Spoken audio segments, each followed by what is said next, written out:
Hello everybody, welcome to lesson 2 of unit 3, and today we are talking about more types of cost. These are very important because these are the things that depend on everything that we deal with output, things that we need in order to produce, and how much it's actually going to cost us. And we can look at this visually and verbally. So to start with, we talk about fixed costs. Now, fixed costs do not vary, and they are always present. They will be there no matter what it is that you do. If you produce 0 items, you still have fixed costs. An example of a fixed cost would be rent or a mortgage. You'll pay those no matter what. All right? It doesn't fluctuate. These are set amounts of money that will be out there.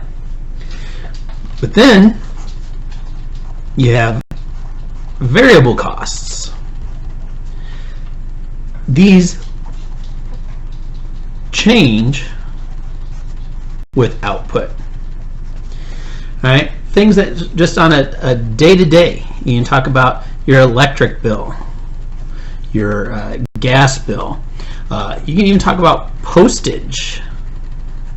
These are types of things that would vary from every time you produce it.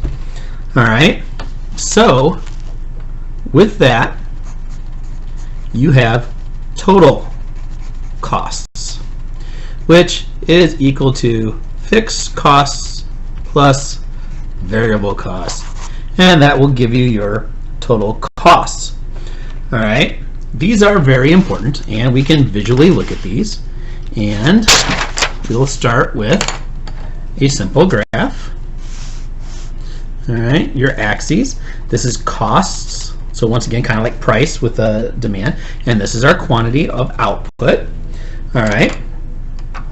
So the first line I will draw are your total fixed costs, or simply fixed costs. And notice it is a perfectly straight line, at least attempted to be.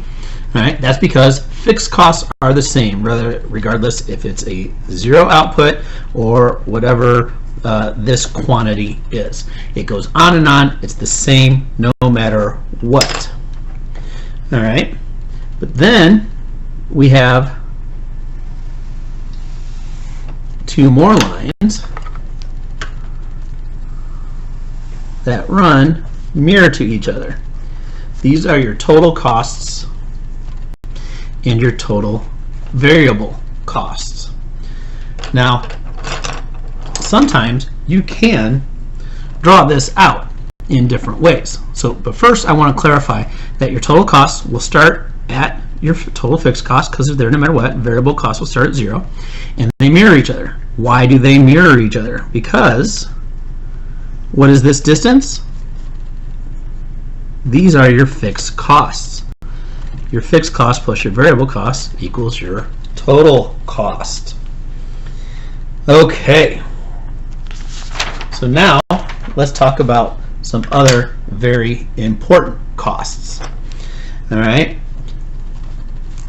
next we'll be talking about your average costs. All right, so they're very simple. You have your average fixed cost, which is equal to your total fixed cost divided by quantity. You have your average variable cost, which is your total variable cost divided by quantity. Quantity of output, that is. All right, and when you add those together, you have your average total cost. Pretty self-explanatory. Very easy to see. So let's graphically look at it. All right. So your average total cost will start high and then drop down, and then your average variable costs will be right there, and your average fixed costs will start the same thing and get closer and closer to it. Alright, average fixed cost will be the lowest because of simple mathematic numbers. Alright, when you're dividing by a bigger number, your number gets lower. That's very simple, very basic. Okay, but the one cost that is going to play the biggest and most pivotal role in all of this are your, let me lower that down for you, marginal costs. And how do we figure that? Is your extra costs there is. And mathematically, marginal cost is equal to the change in total cost over the change in quantity. So now, because of this, all right, it will show the law of diminishing marginal returns. So let's look at this.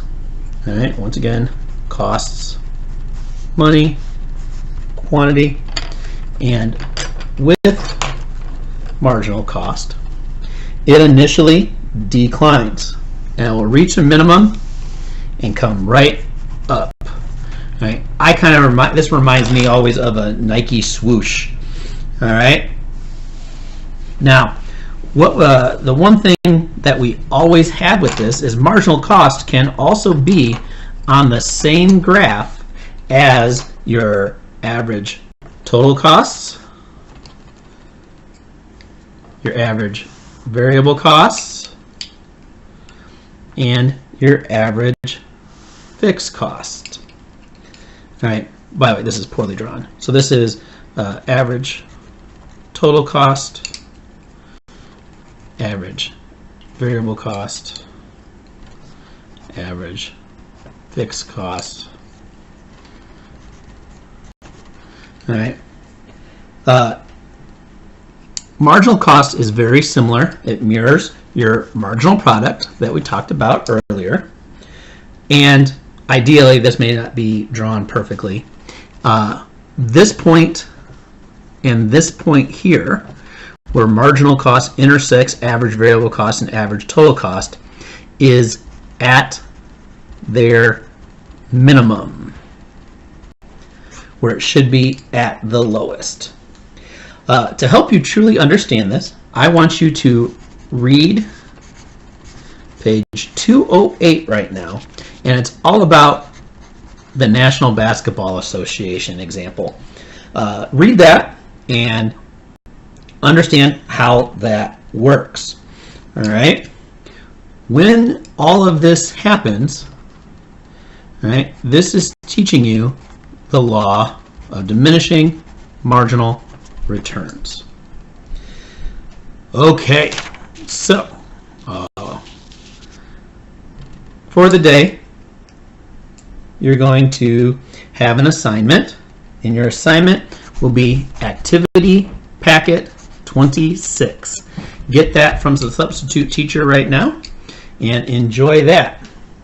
Now for our daily segment, our cover song of the day. All right, today a little bit more recent, a little more popular of a guy that you probably know, a guy named Gerard Way. He's from the band My Chemical Romance. He did a remake of the song Hazy Shade of Winter from the 60s, originally done by Simon and Garfunkel. Starts off a little slow, but then it turns into a banger.